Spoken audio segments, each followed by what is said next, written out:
Hi, I'm Dr. Mila Brujic, and today on the OI Show, we're joined with Dr. Jesslyn Quint, where we're going to be talking about there's no way you can be a practice owner within 3 years of graduation on today's OI Show.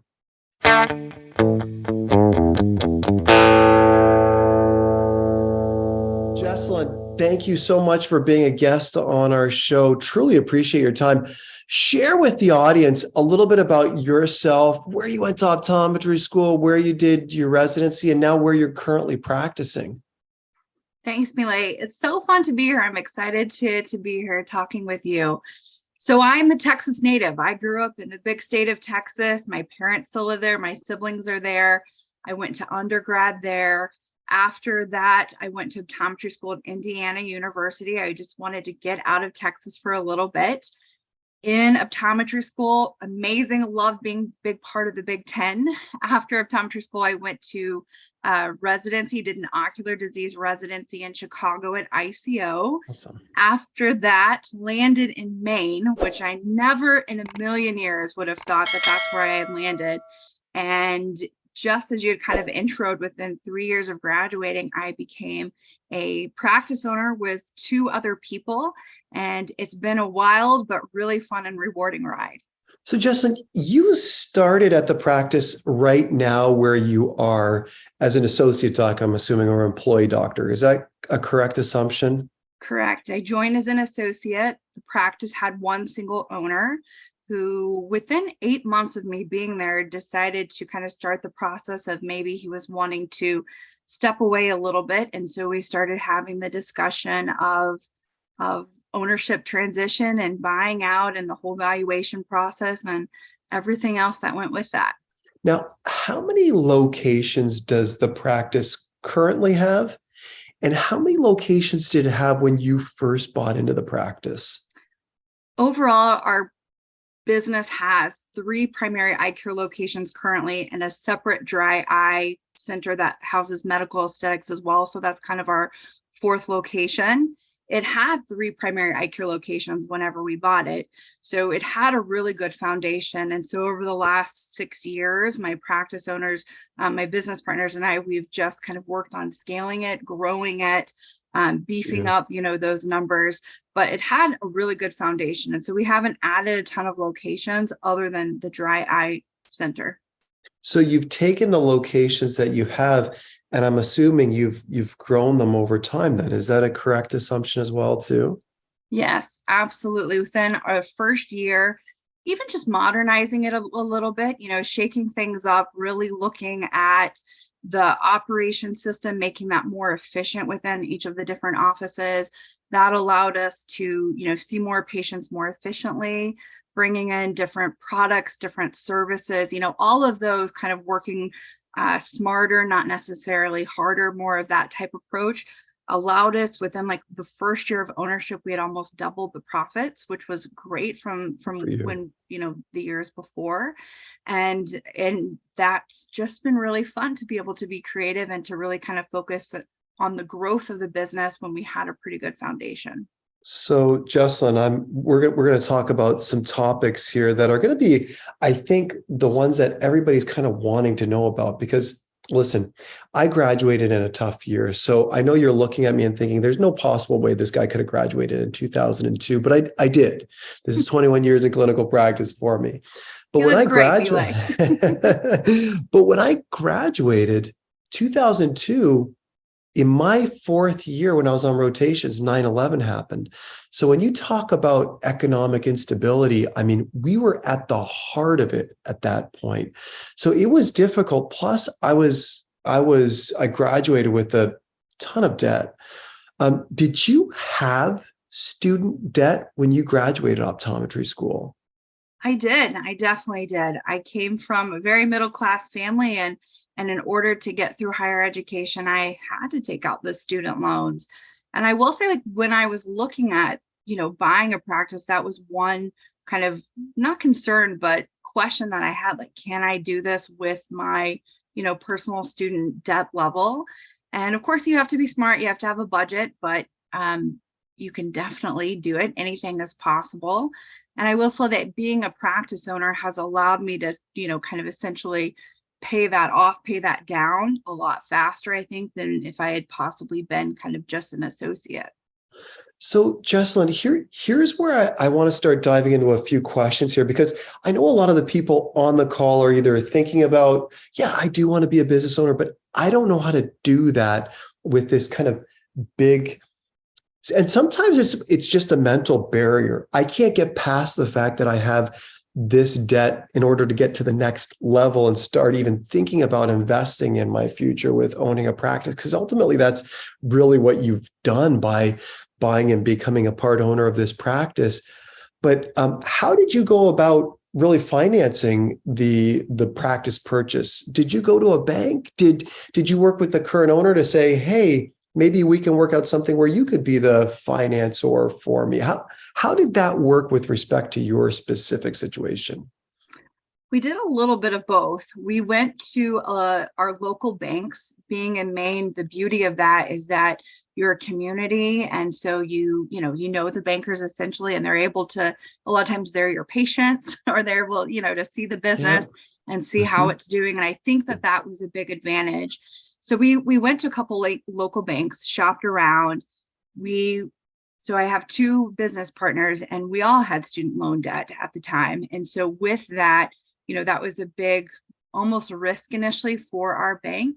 And so we had to initially go through an organization called Fame, which is kind of like PMI insurance, but they have Yeah. that for business too. And at the time, I didn't realize that that was an option. But we went through that for a number of different years. There was a small section of the financial piece that the current owner did kind of set up a finance part where we paid him out over time for a certain part of that. That actually just ended within those 5-year gap. So there's a lot of different ways to do it. And I've had friends that have done cold starts that they've shopped around to both local banks and even kind of some national banks. But I would say wherever you want to land, start with your local bank and just go down and sit with them. And they're a great resource. And most of them are more than willing to help you.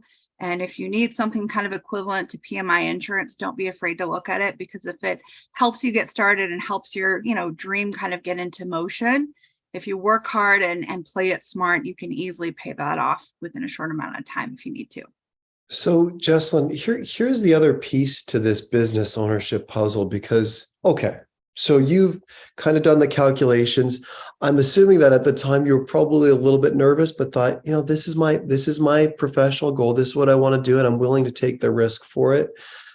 But there's so many facets to the business when it comes to the accounting side of things, when it comes to the HR side of things. And when I say HR, I'm referring to, one, on the floor managing employees, but secondly, managing all of the accounting that goes on the background with wages and taxes, et cetera, et cetera, et cetera. And then at the end of the day, having processes in place in the offices as well, too, in charge of IT, in charge of all this other stuff. Because ultimately, again, we depend on a lot of people in our offices, but all of the responsibility will eventually fall back on the owner.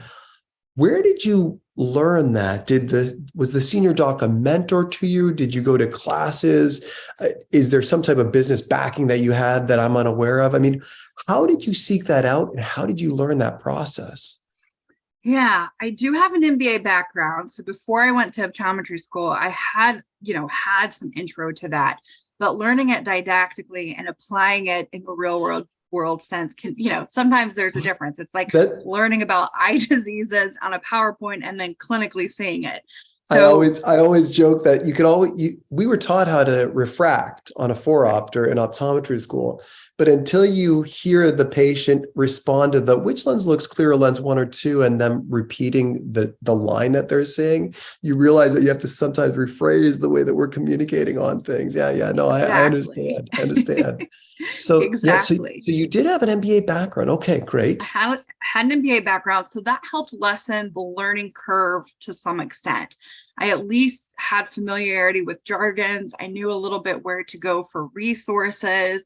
So that was helpful. But a lot of just business things is also kind of learning on the fly. So our practice is decent size. We have about 57 employees.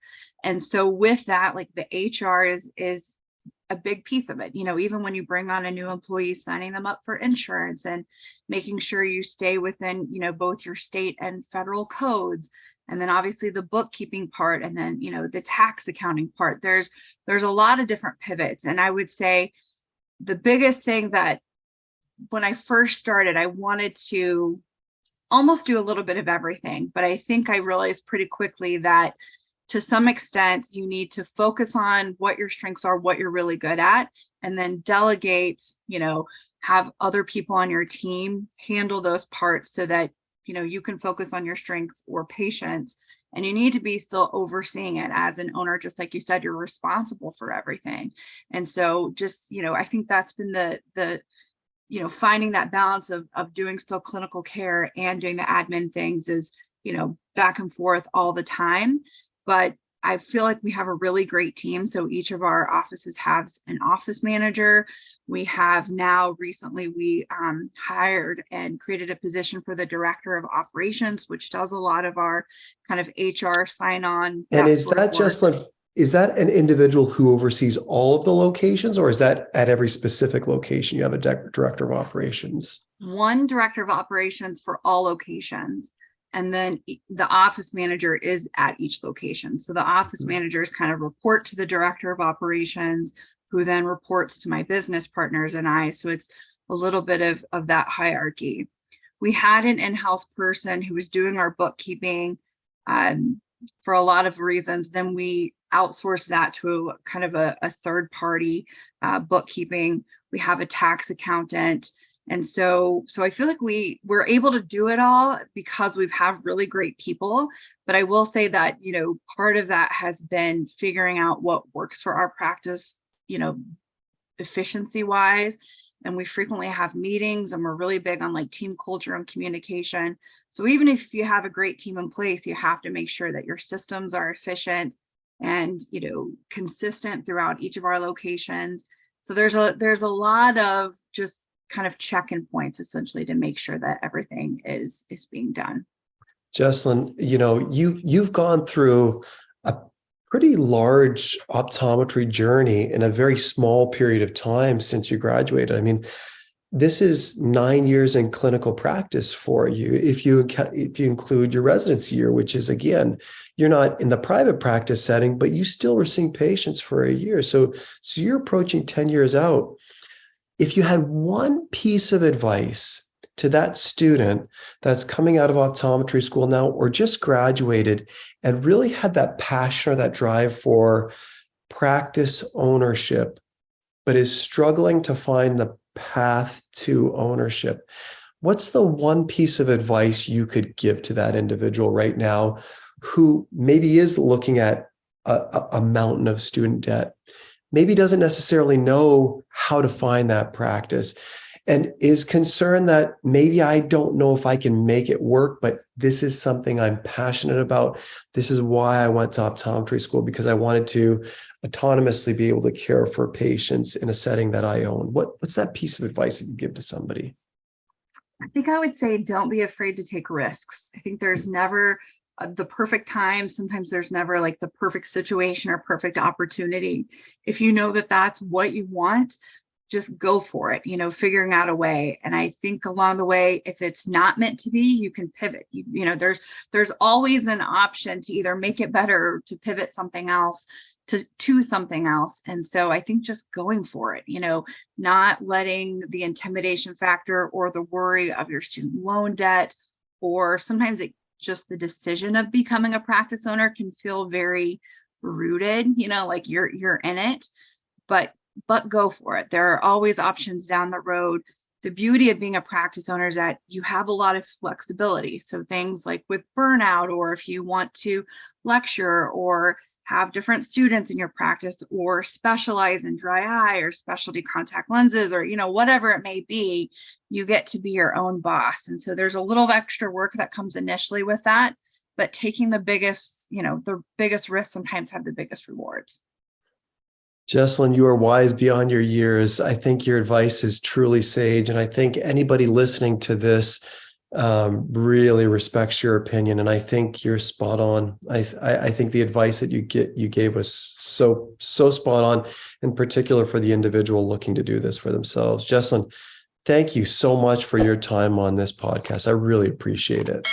Thank you. It's been such an honor. And thank you all for joining us for this episode of the OI Show.